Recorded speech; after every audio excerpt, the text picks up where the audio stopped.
All right, guys. So the far left has been very quiet for the past week because of the Cuban protests against the communist regime, right?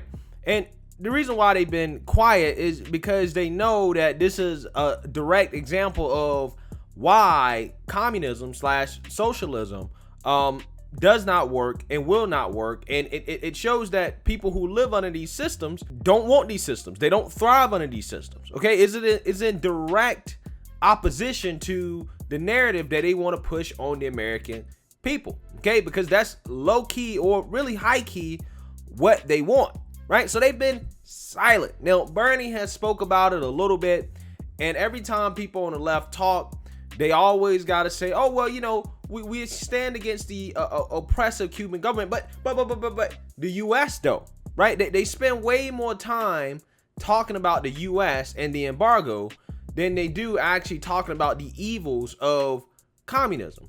And AOC finally came out and gave a statement about Cuba, and unsurprisingly, she has to talk about the US embargo and how cruel the US is being for trying to use leverage against the Cuban government. Take a look. One of the things that we're trying to accomplish, and one of the things that we want to make sure that we communicate, is our solidarity with the Cuban people. They have requested international solidarity with their movement, and we stand in strong solidarity. And one of the things that's important for us to discuss is some of the contributing factors into this situation.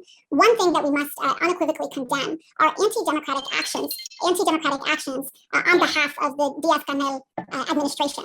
And we want to make extremely clear that suppression of the freedom of press and the suppression of protest and the suppression of freedom of speech is unacceptable and runs contrary to our democratic values. And we call on the Diaz-Canel administration to treat all protesters and to condemn any police violence and to reverse any and all policies of that. Now, the other piece of this is the U.S. administration. And what's extraordinarily important for us to communicate as well is the actions and U.S. contributions to the suffering of Cubans on the island as well. And that is directly related to the embargo, the U.S. embargo, economic embargo that is frankly has been in place for over 60 years. Last month, once again, the UN voted overwhelmingly to call on the United States to lift its embargo on Cuba. And the United States was one of the only countries that voted no. The embargo, the U.S. embargo, is absurdly cruel. And like other U.S. policies, particularly other U.S. policies targeting Latin Americans and Latinos, the cruelty is the point. And I outright reject the Biden administration's defense of the embargo, where they have said that they wanted to maintain the embargo as it is a source of leverage and pressure. There is no way where it is acceptable for us to use cruelty as a point of leverage against everyday people, period. Whether it's our border or whether it's the U.S. embargo on Cuba, the cruelty is the point. All right, guys.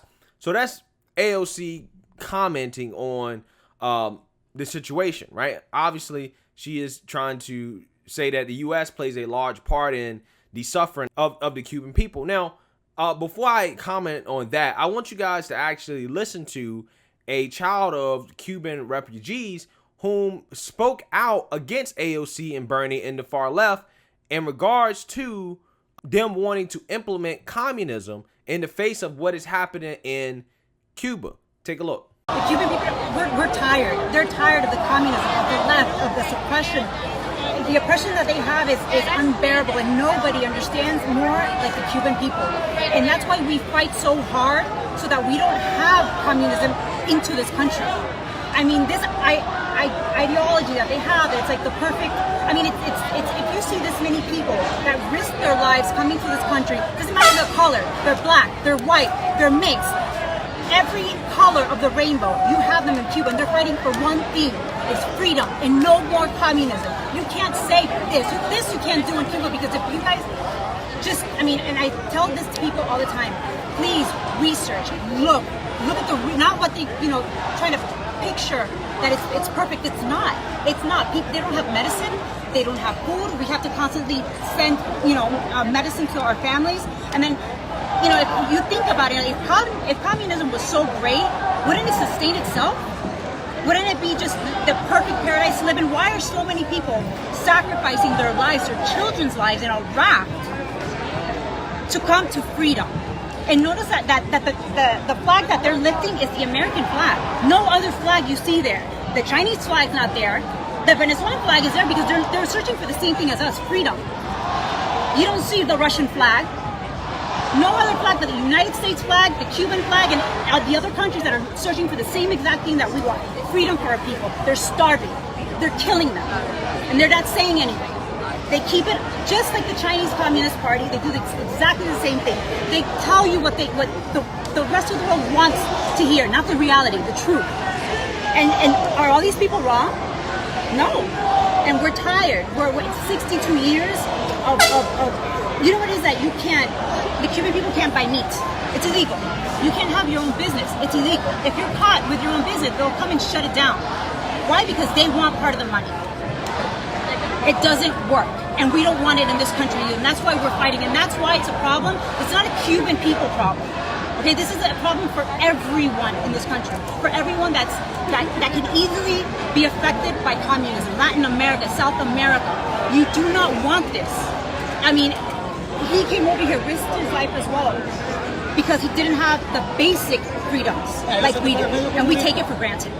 We take it for granted, and it scares me when you have people on the left here saying how perfect it is, how you have the Bernie Sanders and the AOCs trying to implement those stupid laws like they have in those countries. That's why we're here.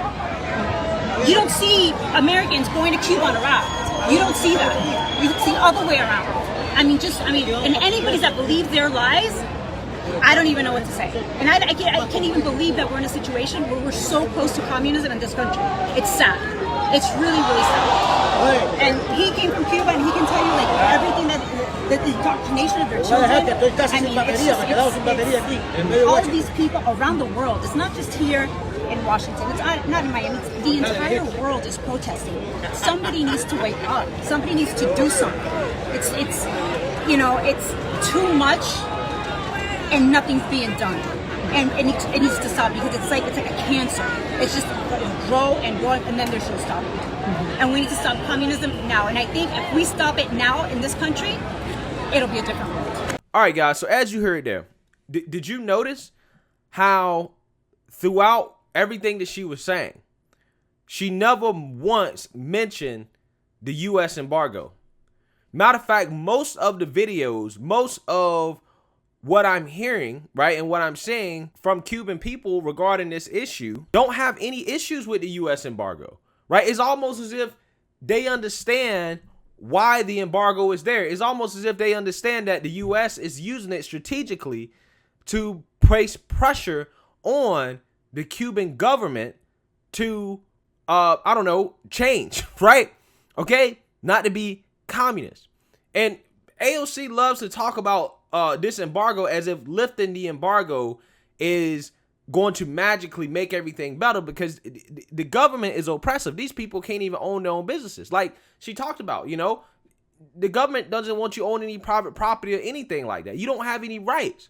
So even if we lift the embargo and we choose to do business, is that going to benefit the Cuban people? There's no guarantee it's going to benefit them. There's no guarantee that they're going to benefit from that. But it will benefit the government. It will make it easier for the government to be more oppressive to their own people. But see, it's almost like these socialists, AOC, they can't connect the dots on this, right? They can't connect the dots on it. They try to just blame the U.S. That's all they want to do. Anytime something is right in their face in terms of something being wrong, right, with communism or socialism, it's not really communism. Oh, it's not really socialism. Oh, wait, no. It's the U.S. fault, right? The communism it doesn't work because of the U.S. That's what they do, because they don't have any real other defense. It's a deflection. And like that young lady brought up in that video, you never see these people in the U.S. who want socialism, communism so much, who claim it's so great. They don't want to go to Cuba, right? They can get on a raft and go to Cuba if they want to. They can go to China if they want to. But you don't see them doing that. You don't see them going to these places. I mean, they can go to Europe. Europe's not all the way there, but they're definitely a lot more left on economics and social policy than we are. They won't even go to Europe. They'll go vacation in Europe for a few months. Okay, they will tour Europe. They will do all that, but they won't go live. They won't renounce their citizenship and go live in Europe. They love the U.S. They love living in the U.S. while also telling the U.S., you need to be more like Europe. You need to be more like Cuba. You need to be more like China. But they won't get up and go live there. And see, and that's why I think, these people are jokes. They live in cuckoo for Cocoa Puff world. They live in this idealistic world where they think that the government is the answer for everything. And we've seen time and time again throughout history, when you have massive government control, right? It's never good for the citizens. It's never good for the citizens, right? But they want government here to solve their issues. That's why they want to promote communism/socialism. They want to promote those policies because they don't really want to work hard. They don't want to do anything for themselves. Therefore, they don't like capitalism. Like I said, I've always said this. If you don't like working hard and taking risks, you're not going to like capitalism. Capitalism's not for you, right? Capitalism's not going to be for everybody. That's why I'm not surprised there's so many people that are opposed to it, right? Because it's not for everybody. It's everybody's personality. Everybody's not built to take advantage of capitalism, right? Some people are just built to say, hey, give me. They don't want to go out and earn. Okay?